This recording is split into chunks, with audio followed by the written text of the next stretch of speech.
Muy buenas noches, amigos que nos acompañan a través de estos medios digitales. Estamos culminando esta hermosa jornada, un ciclo de conferencias muy importante y muy especial.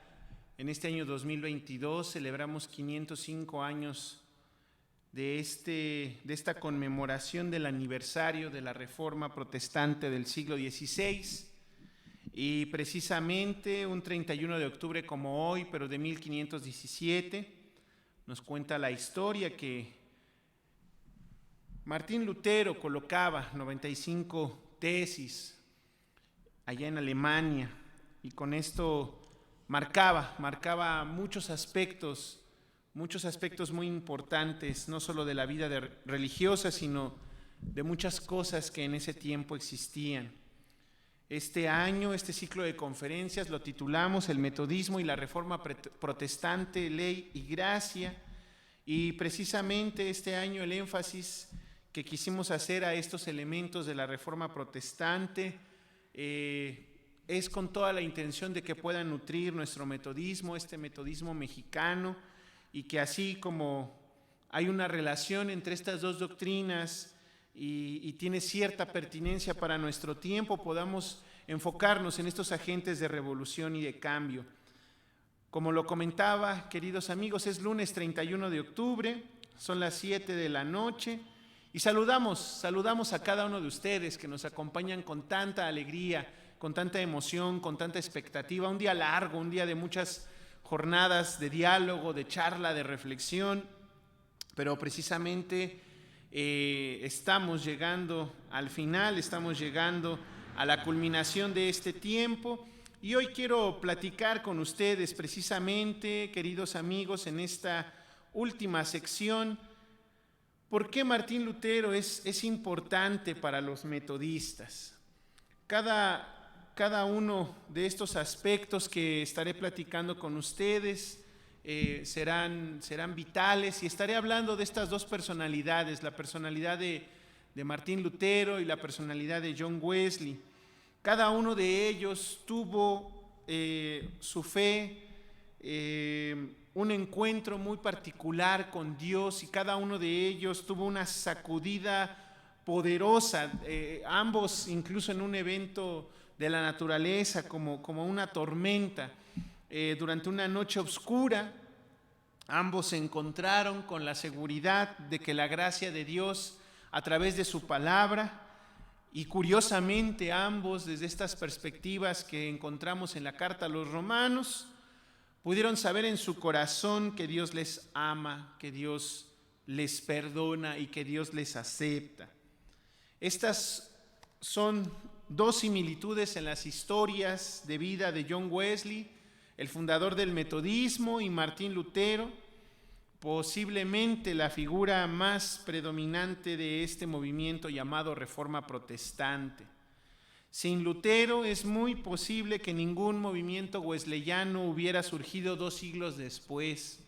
De hecho, dice el escrito de John Wesley que al escuchar el prefacio de Lutero a los Romanos, esto lo ayudó a estimular el despertar espiritual de Wesley, y esa noche del 24 de mayo de 1738 él sintió que algo había sucedido en su interior.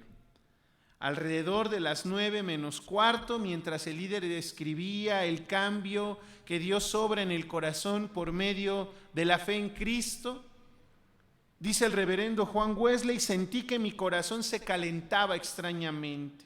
Así colocó él en su diario, y dice: sentí que confiaba en Cristo, solo en Cristo para salvación. Es interesante que hoy podemos mirar cómo la casa de Lutero en Wittenberg y cada uno de esos espacios son espacios importantes, espacios históricos que siguen teniendo trascendencia para nuestro tiempo, pero es precisamente hoy que, después de estos 505 años, estamos convencidos de una cosa, que tenemos una raíz. Es como si un árbol hubiera sido plantado, y entonces la raíz precisamente a la que Martín Lutero llamó a la atención de los cristianos de su tiempo, es también de la cual la Iglesia Metodista es parte de esa misma raíz. Y esa raíz no es otra más que Jesucristo el Señor. Por si teníamos alguna duda, hoy 31 de octubre estamos precisamente recordando que en la puerta de la iglesia del castillo de Wittenberg, donde se dice que Martín Lutero publicó sus 95 tesis el 31 de octubre de 1517, así se inicia la Reforma Protestante, pero es en ese momento en que esa puerta de esa iglesia, recordemos, servía como una especie de tablón de anuncios de la universidad. Hoy esas tesis están grabadas en la puerta de esa iglesia y creo que de una manera especial Lutero estaba luchando para que la fe, la salvación, la gracia pudieran llegar y ser al alcance de todas las personas. De una manera muy similar, también Wesley luchó en favor de la fe. Dice su diario que después de que una tormenta casi hundiera su barco en su camino a la colonia de Georgia en Estados Unidos, todavía colonias inglesas, terminó teniendo un tiempo bastante tormentoso durante su estadía en los Estados Unidos. Al igual que Wesley, Lutero no tuvo un comienzo particularmente auspicioso en su ministerio. Se comprometió a tomar la capucha de monje después de que un rayo lo derribara y finalmente se unió a la Facultad de Teología de la incipiente Universidad de Wittenberg. Y así el joven monje luchó con una conciencia atribulada y con la ira por lo que percibía en él el duro juicio de Dios. Él lo relata más adelante en algunos de los escritos que encontramos en nuestro tiempo, cómo experimentó una conversión que cuando él meditó en los escritos del apóstol Pablo, especialmente en Romanos 1:17, algo cambió en su interior. Porque cuando él escuchó que por el Evangelio se revela la justicia de Dios, la cual es por la fe desde el principio hasta el fin, tal como está escrito, el justo por la fe vivirá, su vida sufrió un cambio. Llegó él a creer verdaderamente en ese momento que Cristo justificó a los seres humanos solo por la fe. Una idea teológica que lo puso en curso de colisión con el liderazgo de la Iglesia en Roma. En el siglo XVI, la jerarquía católica romana enseñó que las personas podían estar bien con Dios principalmente a través de medios externos, como visitar reliquias, hacer peregrinaciones, pagar por misas, y todas estas actividades que tenían un costo económico iban y al final este dinero paraba en las arcas de los líderes de la iglesia. Esta práctica fue la que realmente irritaba a Lutero, la venta de las indulgencias, certificados que indicaban la remisión de los pecados y que a veces se comercializaban como una forma para incluso salir del purgatorio. Lutero vio esta situación como algo corrupta, antibíblica, y entonces este 31 de octubre, pero de 1517, desafió la práctica al publicar su disputa sobre el poder y la eficacia de las indulgencias. Este es las 95 tesis o el documento que contienen esas ideas con las que Lutero quería verdaderamente discutir lo que estaba sucediendo. La tradición sostiene que él clavó ese documento en la puerta de la iglesia de este castillo de Wittenberg y que en ese momento que se usaba, les decía hace un momento, como un tablero de anuncios, lo que Lutero pretendía era que se conversara, que todos lo conocieran, que todos supieran, que todos pudieran opinar respecto a esta situación, y por eso Este asunto de la reforma protestante cambió radicalmente el cristianismo occidental. Lutero lo logró 95 veces, es así como dicen hoy estas camisetas que se venden en Wittenberg, por ejemplo. Y es que Lutero marcó una diferencia, queridos amigos. Lutero no fue la primera persona en pedir reformas en la Iglesia Católica, pero se podría decir que sí fue el primero en volverse, como hoy lo decimos, viral. Trendy topic, ¿no? La imprenta, la tecnología naciente de la época, difundió las ideas de Lutero por toda Europa, de la misma manera que hoy el Internet difunde las ideas en la actualidad.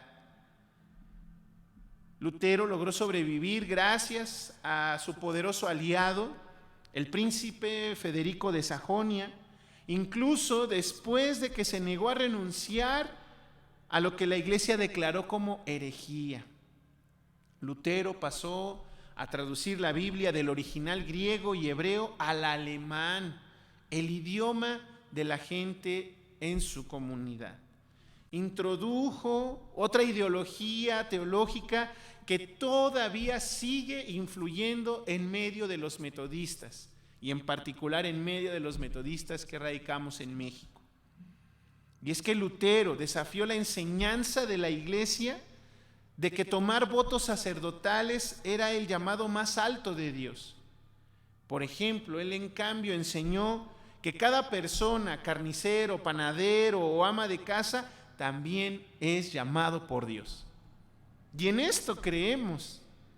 Entonces, cuando los metodistas decimos que cada persona, ya sea laico o clérigo, está llamada al ministerio, ahí estamos haciendo conexión con aquellas palabras que Lutero pronunció hace muchos siglos. Wesley encontró mucho que apreciar acerca de Lutero, pero también estuvo vehementemente en desacuerdo con el reformador de la Iglesia.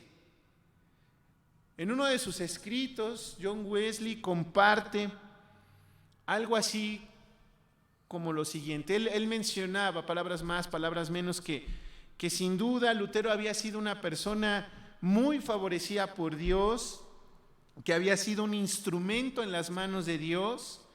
Eso lo escribe él en 1749, pero Wesley también en algunos otros escritos menciona, pero de veras, qué pena que no tuviera un amigo fiel, ninguno que a toda costa lo reprenda o le diga lo que estaba haciendo mal, porque él notaba en los escritos de Lutero ese espíritu áspero, intratable, ese amargo celo por las opiniones que lo llevaban a descalificar a los demás y que entonces a la concepción de Wesley hacían que se obstruyera la obra de Dios en ese tiempo. La principal discusión de Wesley con Lutero fue sobre la idea de la santificación. Wesley creía que con la guía de Dios los humanos podrían alcanzar la perfección cristiana durante la vida. Lutero también creía en la santificación, pero él puso mayor énfasis en la justificación por la fe. Lutero creía que incluso con el Espíritu Santo los seres humanos no podían alcanzar la perfección cristiana en la vida. Y aún así, esta diferencia teológica no es suficiente para impedir que los luteranos, los metodistas y todas las iglesias descendientes de este movimiento podamos colaborar en una misma misión.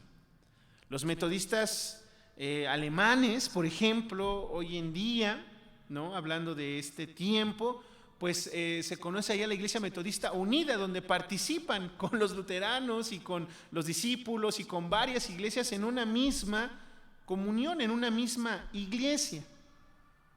También la Iglesia Metodista en Estados Unidos, la Iglesia Metodista Unida, hoy en día convive con la Iglesia Evangélica Luterana y disfrutan de una comunión y de una relación entrañable. Creo de una manera muy especial que debemos estar felices de ser parte de la historia de la iglesia protestante. Y también que todas las iglesias y todas las denominaciones que se unan hoy también pueden regocijarse y celebrar que en la historia Dios usó a varones, a mujeres, a muchas personas para cumplir una misión muy especial. Quiero culminar, queridos amigos, mencionando que cada uno de nosotros tenemos una tarea muy especial. Tenemos algo que recordar. Muchos mexicanos hoy en día no saben mucho acerca de Lutero. Una encuesta nos dijo que por lo menos la mitad de los que fueron encuestados no podían identificarlo, no sabían quién era y no sabían su importancia. Lo confundían con el pastor bautista Martin Luther King. Es interesante que en esa misma encuesta otras personas como los judíos, los ateos, los agnósticos y los mormones sabían más de Lutero que los mismos protestantes. Creo que de una manera muy especial es probable que a Lutero no le hubiera gustado que celebrásemos la Reforma en este tiempo como un fin en sí mismo. Si somos honestos, tal vez Lutero nunca tuvo la intención de romper con la Iglesia Católica, sino de reformarla, de que las cosas cambiaran. Pero él sirvió como un instrumento de Dios. Su fe, su celo fueron precisamente lo que lo llevó a conducir a la iglesia, que había malinterpretado el Evangelio, a regresar a la esencia del cristianismo. Creo firmemente, queridos amigos, que Lutero experimentó avances, retrocesos, que si en algún momento él creía que los seres humanos pecadores deberían de realizar obras para hallar la gracia y el perdón de Dios, él transformó esta idea y cambió, se convenció de que Dios provee todo lo necesario para la justificación. También incluye el arrepentimiento, la fe, esos dones que solo Dios nos puede dar. Y lo único que nos resta a nosotros como seres humanos es recibir precisamente ese amor, ese perdón, ese cariño. Dios es activo. Nosotros como seres humanos somos pasivos. Pero en la justificación, Dios nos ofrece y nos da a hombres y mujeres gozo, paz, perdón. Tal vez por eso Lutero resumía esta idea en su enseñanza de que los pecadores son justificados y salvados por la gracia a través de la fe. Hoy somos llamados a una nueva comprensión de Lutero. Como metodistas, su enseñanza, que está basada en las Escrituras y que enfatiza la salvación, creo que son importantes para nosotros hoy. De una manera muy especial, creo que uno de los resultados más obvios de la Reforma fue el surgimiento de muchas iglesias cristianas. Todas predicaban y profesaban la fe antigua y verdadera. Estas se multiplicaron, se separan de Roma y hasta entre ellas mismas se dividen más adelante. Pero creo que hoy, queridos amigos, los desastres que pudieron haber conducido a la Reforma dentro de la Iglesia de Roma, los desastres que después ocurren en la iglesia ya reformada, condujeron sí a la división, a la secularización, pero creo que también esto condujo a la apertura de la mente de la gente común y los liberó de todo lo que había sido el obscurantismo de siglos atrás. La Reforma dividió y aún divide, y creo que por ello hoy somos llamados, sí, a conmemorar, sí, a celebrar, pero con humildad, a convencernos y confesar que Dios, con su asombrosa gracia, no ha terminado de reformar a la iglesia y, por supuesto, tampoco ha terminado de reformar al mundo. Entonces, todavía se puede justificar otro coro robusto de castillo fuerte es nuestro Dios, o como yo también hoy lo puedo llamar, una fortaleza poderosa es Dios. Te invito, amigo o amiga, a que hoy podamos entregarnos en las manos de ese Dios poderoso, abrir nuestra mente, reforzar nuestras vidas religiosas y sobre todo espirituales y entrar a este camino de la reforma como iglesia, como institución, como sociedad, como mundo entero. Les damos las gracias, queridos amigos. Con esto concluyo esta hermosa noche, estos espacios tan interesantes que Dios nos ha permitido, y les invitamos a que puedan dejarnos sus comentarios, sus percepciones a través de los medios digitales que ustedes ya conocen. Gracias por este tiempo, gracias a cada uno de nuestros oradores, de los ensambles y coro de nuestra iglesia que con tanto amor participaron durante estos 2 días. Por supuesto, damos gracias a Dios por la vida de la Junta de Administradores y el cuerpo pastoral que ha preparado estas actividades y, claro, seguimos adelante extendiendo el reino de Dios. Una iglesia que sigue reformándose, una iglesia que sigue avanzando, una iglesia que sigue buscando la voluntad de Dios. Hacia allá vamos, queridos hermanos, y por ahora seamos despedidos en paz. Que la gracia de nuestro Señor Jesucristo, el amor de Dios el Padre y la comunión con su Santo y Divino Espíritu sea con cada uno de nosotros, con nuestras familias y con todo el pueblo de Dios, ahora y por siempre jamás. Amén, amén y amén. Hasta pronto.